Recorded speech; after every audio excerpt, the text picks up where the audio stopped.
Assalamualaikum warahmatullahi wabarakatuh. Perkenalkan, nama saya Raka Citra Permana Dinata, mahasiswa Teknik Sipil Universitas Islam Indonesia. Di sini saya akan berbicara mengenai bencana akibat daya rusak air. Bencana akibat daya rusak air adalah peristiwa atau rangkaian peristiwa yang mengakibatkan ancaman dan gangguan terhadap kehidupan masyarakat yang disebabkan oleh daya rusak air. Contohnya, banjir, tanah longsor, tsunami, dan lain-lain. Pada awal tahun 2007, terjadi banjir terparah yang pernah melanda di kota Jakarta. Sekitar 455 km persegi atau 70% wilayah Jakarta terendam oleh air. Bencana hidrologi tersebut juga mencatat korban jiwa terbanyak, yaitu 48 orang tewas dan 276.333 orang harus mengungsi dari tempat tinggal mereka yang terendam air.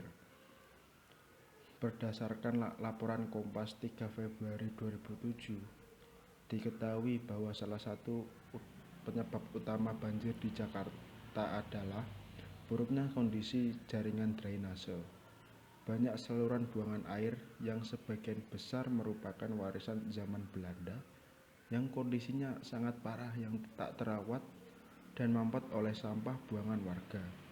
Selain itu, jaringan utilitas bawah tanah yang melintang di sepanjang jalan juga menghambat jaringan drainase ibu kota.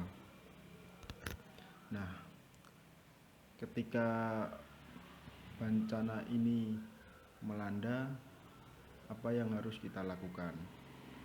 Yang harus kita lakukan adalah yang pertama, kita membentuk dan menugaskan tim teknis kaji cepat yang bertugas untuk mengkaji dampak kerusakan bencana untuk menghasilkan rencana aksi kegiatan penanggulangan darurat bencana akibat daya rusak air. Tim teknis kaji cepat ini beranggotakan yang pertama unsur struktural balai, yang kedua pejabat pembuat komitmen, yang ketiga pegawai di lingkungan balai atau satuan kerja dan satuan tugas balai serta instansi terkait.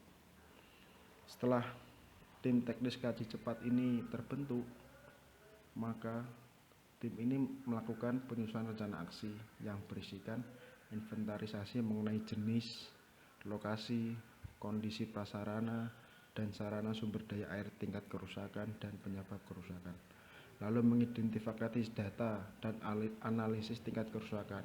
Setelah itu, identifikasi data dan analisis terhadap ancaman dampak kerusakan prasarana dan sarana sumber daya air. Lalu pelaksanaan survei dan pengukuran di lapangan. Setelah itu membuat desain dan rencana penanggulangan darurat. Lalu pengkajian terhadap hasil desain dan penanggulangan daruratnya, hingga penyusunan skala prioritas tindakan penanggulangan bencana berdasarkan tingkat kepentingan dan penyusunan pendanaan.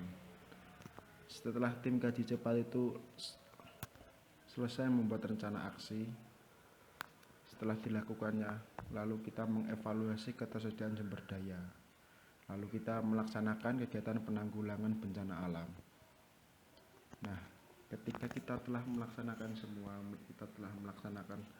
kegiatan penanggulangan bencana alam, lalu kita harus membuat laporan yang berisikan pertanggungjawaban kegiatan dan penanggulangan bencana. Mungkin sekian dari saya. Mohon maaf apabila ada kurangnya. Terima kasih atas perhatiannya. Wassalamualaikum warahmatullahi wabarakatuh.